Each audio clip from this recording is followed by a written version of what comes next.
grandchildren of World War II veterans. What stories did you hear from them about being in the war? My grandfather was in the Navy on the USS Indianapolis. He had a scar on his shin that he said he got from a bayonet on the beach of Okinawa. Turns out, he fell off his bike as a teen trying to impress some girl. My family ran a newspaper shop back in the 90s. One of our paperboys was a guy in his 80s who fought in the war. He had a wooden leg which he lost in the war, but he still cycled round and did his paper round in all weathers. He passed away a good while ago now. A few years ago I was talking to his son in the pub. It turns out he lost his leg in the war by crashing a motorbike while he was shit-faced drunk on leave in Alexandria.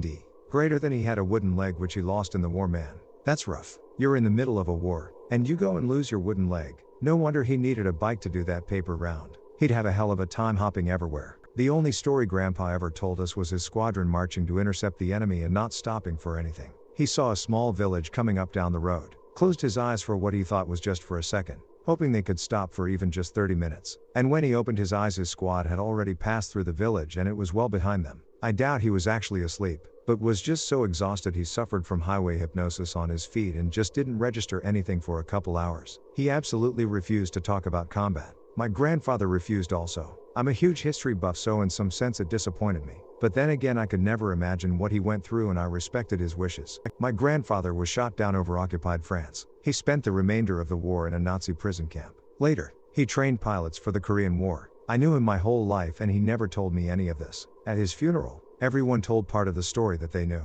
By the end of the evening, we had all learned a little more about him. In my case, I heard a tale about an amazing person who had helped raise me, but as far as I knew, he just played golf and watched baseball on TV for fun. My grandfather was ball turret gunner on a B-17 shot down over Linz, Austria, and he became a POW until the end of the war. He told a lot of stories about it and in fact was recorded by a veterans interview project in 2002. My grandmother had a great story about a nice summer day in 1945 when the sun rose twice, the test of the atomic bomb. We are from New Mexico. My grandfather was on an Allied minesweeper ship. He said that everyone always acted tough, but they were all terrified. At one point, a torpedo passed right between their ship and their neighboring ship. The captain literally shat his pants. That ship and crew ended up being part of the D-Day invasion of Normandy. It's pretty cool that he was a part of that. My grandpa was on a ship as part of the escort for the minesweepers during D-Day. He said they were there in the dark dead of the morning, so close to shore that you could hear the Germans snoring. He never said much about it until the very last D-Day anniversary he was alive for. Their main job was clearing the mines for the invasion boats. Secondary objective was to then shell the shore and clear as much of the barbed wire as possible. Once they opened up the guns, didn't take long for the land guns to start firing back, so they pulled away but stuck around to see the invasion happen.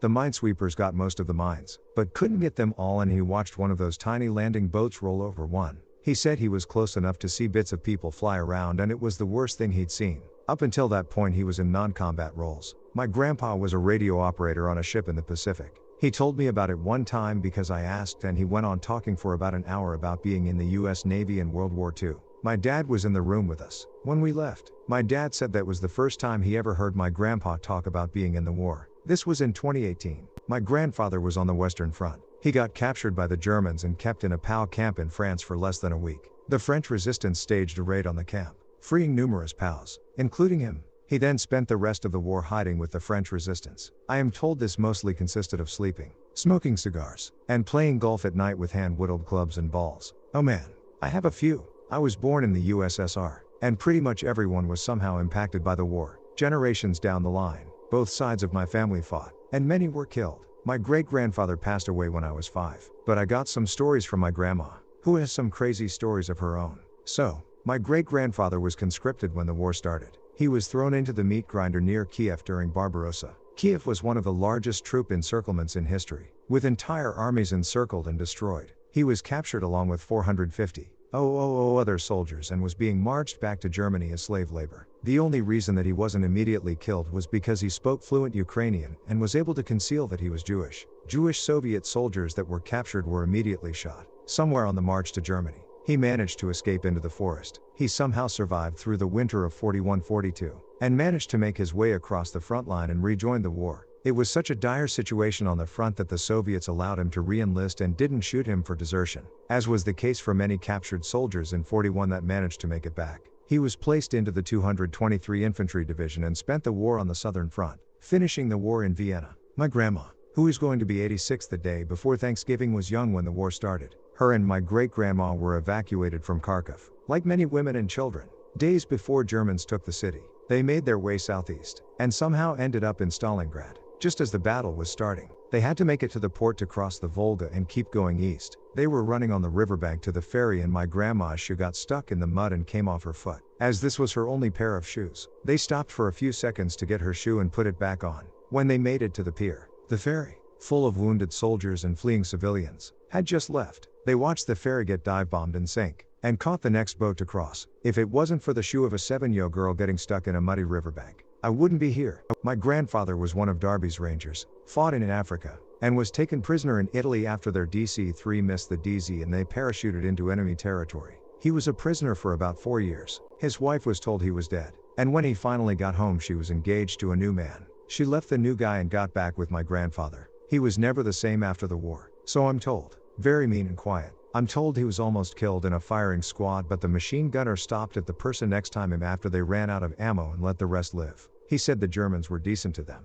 but the Italians were brutal. My great-grandfather was in charge of POWs, specifically the Germans. He got a lot of flack from other soldiers for sharing his rations of peanut butter with them. He was often found saying that everyone deserves a little bit of kindness because they are still people. I love that man. My great-grandfather was in both world wars. He worked on a destroyer as a machine operator. He got sick during the Second War and stayed in San Diego to recover. A kamikaze pilot drove a plane below the decks of his ship and killed the crew in his operating vicinity. Can't imagine the guilt and relief he felt for that. My great-uncle stormed Utah Beach. When they were attempting to liberate an inland town, a machine gunner in a tower was eliminated with mortar fire. When the body was retrieved, it was discovered to belong to a 13-year-old French girl who had fallen in love with a German soldier, whose company had evacuated earlier that day. He never told the family he deployed to Europe and insisted he was in the Aleutian Islands during the war. This all came out shortly before his death in the early 90s. A family friend during my childhood told my brother and I some stories about the Pearl Harbor attack. He was on one of the ships, USS Nevada I believe. A bomb dropped by a plane exploded a munitions cache on the ship. The impact knocked him backwards on the deck. When he went to pick himself back up, he stuck his hand behind his back and into the stomach of one of the Filipino cooks who had served him the night before. He also described trying to pull men out of the water and the skin coming off their hands from all the burning oil in the water. My other grandfather had the best job of World War II. He was stationed in Panama as a physical fitness instructor, a lifeguard. His job was to watch a beach that was protected by a shark net. The beach had pretty serious tides. At low tide, the top of the net was 6 or so feet out of the water. Anyway, one day some guy swam out to the net at high tide, grabbed onto it, and froze. When the tide went out, the guy was stuck way up in the air on the net. So Granddad had to row a boat out and whack the guy's fingers with an oar until he fell off into the boat. He also met my grandmother in Panama. He was an enlisted man, and she was an officer. They were out fraternizing one night when an army patrol turned down the street they were walking on. He knew that she'd get in more trouble over the incident than he would. So thinking fast, he shoved her in a dark alley before they got made. Turned out it was actually a flight of cement stairs. Luckily, she forgave him. My grandfather was in the 101st Airborne. He flew as part of the D-Day invasion and also fought in the Battle of the Bulge. He died before I was born, so all the stories about him I heard secondhand. However, I grew up going to VFW halls for Boy Scouts and lots of the veterans told me war stories when I would show up early to attend their meetings. One grandfather worked in a factory during World War II and was killed for it afterwards. The other one worked at a factory as well initially, but after the early successes, he wanted to be part of it as well. Blinded by awards and propaganda, in his own words, he volunteered for the Luftwaffe in 1940 and went through extensive training. On a training mission he was shot down in his Mi-109 trainer by American day fighters. He parachuted in what he called the only tree and 20 kilometers around. This left him permanently, but luckily only slightly, disabled and knocked him out for a long while, most likely saving his life. Shortly before the Battle of Berlin he was called to serve in an infantry unit formed of surplus Luftwaffe staff, convalescents, wounded. Basically one of those units that were formed of anyone that could halfway walk and halfway hold a gun in the right direction. Zero military value. The entire unit burned their uniforms and deserted. A friend of him wanted to stay in the Berlin area. My grandfather gave him a message for his GF so she knew where to find him. My grandmother fled to his place in the next days. When he arrived home shortly after war's end it rose suspicion. A woman, whom he never forgave, didn't believe his story that he was already released from POW and called the British. They interrogated him, and their Luftwaffe saved him again. They gave him two options. A was to collaborate with them, That meant they'd drive him to a nearby airfield regularly over several weeks where the British collected captured planes, and he'd tell them anything he knew about these planes. In turn, he would live at home and not facing repercussions. Option B was being taken prisoner. Grandfather opted for A, and both sides kept their part of the deal. Not my grandparent, but my former German tutor was from Germany and lived through the war. She told me that during the raids on her town, it was good to hear the explosions, as it meant the bombs didn't hit her shelter. Also, after the war, the Allies would make all the adults watch films showing the death and evil that happened at the concentration camps. Lots of people thought it was Hollywood propaganda at first because they couldn't believe the atrocities were real. If the adults didn't watch the films, they couldn't get their rations. My father's uncle, so my granduncle I guess, was involved in the demolition of the giant swastika on top of the Zeppelin Tribune in Nuremberg. My father also told me he killed a Japanese commander and took his samurai sword, which my father has. He was killed in a car crash around 35 years ago when an oncoming car flipped over the median on the highway and landed on his car. He made it through the war and that's how he died. Never got to hear the stories in person, but my great-grandfather was a POW and they kept a diary as a group. When he got out he published it, and then a couple years ago my grandma translated it into English. My grandfather never spoke about the war. This was despite the fact that my father always asked him for stories. On his deathbed he told my dad a couple of stories though. He was a co-pilot with the RCAF in Africa and flew Lancaster bombers. He said that there was a stomach bug going around and that friends on other planes would cover for people when it was their turn and they got the bug. He said when he got sick his friend covered for him. During that run, his plane was shot down with no survivors. He said the mortality rate in his group was 80% overall. It's no wonder he never wanted to talk about it. My granddad spent the war chasing Nazis around Africa and his stories were great. Best one was the sitting on a toilet in a long block building when a lion just casually came in and wandered right past him. Let's just say he was in the right place, considering the effect this had on him. My grandmother was in the fire watch in Manchester, UK, during the Blitz. She described to me how, when the air raid sirens sounded and everyone went down to the shelters, her and her friend had to go out with a hose and a stirrup pump to try to put out the fires. That was literally all the equipment they had to fight a firestorm. Incendiary bombs were designed to go through the roofs of buildings and set fire to them. But sometimes they wouldn't go through and instead would roll down the roof and get stuck in the gutter. When that happened, it was my grand's job to climb a ladder and poke the bomb with a stick to get it out of the gutter and down to the ground where it could be dealt with. She said the men she was with on the fire watch wouldn't go up the ladder because they were too heavy for the ladder and might break it. During the day she worked in a bomb factory in a team known as the Suicide Squad because of the frequency of fatal accidents. She was 20 years old at the time. She was my hero.